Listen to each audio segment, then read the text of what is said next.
Patty Christensen, CRPS lady. I've always got lots of things going on, so I don't get to watch a lot of TV or whatever. But my gal pal said, no, no, no, no. You got to hop up on the Netflix and you got to check out 0 Day. And she kept getting the name mixed up of the actor, Robert De Niro, thanks, because now in my mind I'm thinking of her name. But it's basically one of these, government crazy conspiracy kind of things.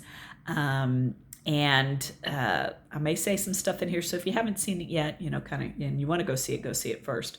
But basically the premise is Robert De Niro is a prior president, and either his noodles aren't noodling the right direction or somebody's zapping his head, and that's kind of, you don't know what's going on, but he's not all there sometimes, right? And so, and then there's just all this stuff happening in the country, and of course, the government wants to blame the Russians, but it ends up not being the Russians. It's actually the politicians.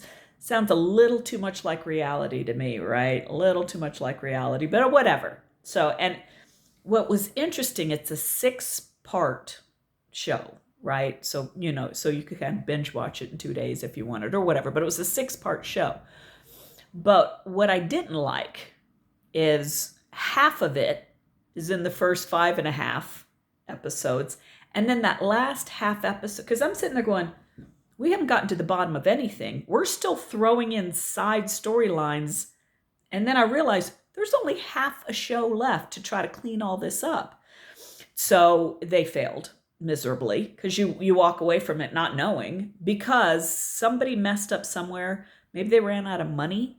I don't know. It really should have been probably an 8 episode, take where they started smashing everything together and spread that out and explain it a little better and kind of answer some of the questions that were brought, random things that were brought in, but never really anything done with. So I thought it was interesting because, some of these you wonder, how close to reality is this stuff?